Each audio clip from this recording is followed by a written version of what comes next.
विख्यात कथाकार पंडित प्रदीप मिश्रा ने सनातन के विरोध में हो रही बयानबाजी करने वालों पर हमला बोलते हुए कहा कि ऐसा करने वालों ने मां का दूध नहीं पिया। इन लोगों ने डिब्बे अथवा थैली का दूध पिया है। अगर मां का दूध पिया होता तो उनमें संस्कार होते। सनातन एवं धर्म ग्रंथों पर हमला नहीं बोलते। पंडित मिश्रा ने पत्रकारों से चर्चा करते हुए कहा कि बेटियों एवं महिलाओं द्वारा आत्मरक्षा के लिए शस्त्र उठाने की भी वकालत पंडित मिश्रा ने की। उन्होंने कहा कि जब महिला शस्त्र उठाती है तो वेद माता हो जाती है और शस्त्र उठाने पर दुर्गा। उनकी एक लोटा जल सभी समस्या हल की संकल्पना पर उन्होंने कहा कि भगवान राम एवं कृष्ण भी शिव भक्त थे। शिव की सभी देवता आराधना करते हैं। शिव आराधना से संकट दूर होते हैं।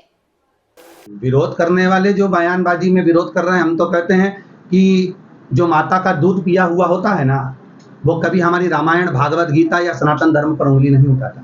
जो डब्बा या थैली का दूध पिया होता है ना, वही उंगली उठा सकता है, बाकी का कोई उंगली नहीं उठा सकता। तो ये तो आपके स्तनपान पर आधारित है कि आप किस भाव में कह रहे हो। कोई रामचरितमानस के पन्ने फाड़ रहा है, कोई गीता जी पे उंगली उठा रहा है, कोई राम पर उंगली उठा रहा है, मतलब सिद्धता है कि आप माता का दूध नहीं पिए हैं, आप डब्बे और थैली का दूध पीकर बड़े हुए हैं। जो माता का दूध पिया हुआ था उसमें संस्कार होते हैं, उसमें संस्कार झलकते हैं, और संस्कार झलकते हैं मतलब रामचरितमानस पढ़ो चाहे ना पढ़ो, उसके प्रति हमारा आदर होता है, उसके प्रति हमारा सम्मान होता है।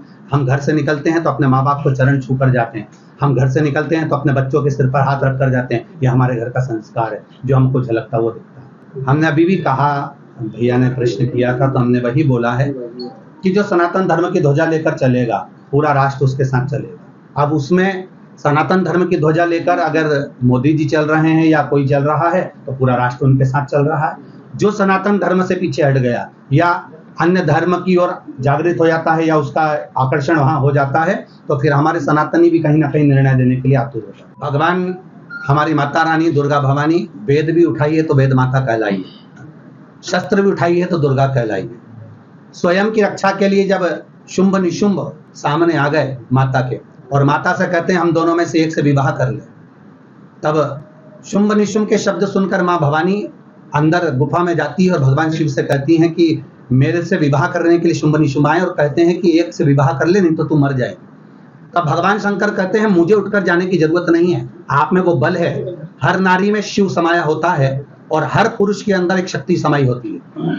तो तुझमें वो बल है कि तू अकेली निपट सकती है, एक नारी में वो बल होता है। तो भगवान शंकर से पार्वती जी ने पूछा कि वो बल कैसा, तो शिव कहते हैं जब नारी शास्त्र उठाती है तो वो वेद माता कहलाती है, और जब वो शस्त्र उठाती है तो दुर्गा कहलाती है। आत्मरक्षा के लिए शस्त्र उठाना कोई बड़ी बात नहीं, आप जाओ, उठाओ शस्त्र और शुंभ निशुंभ का संहार करो।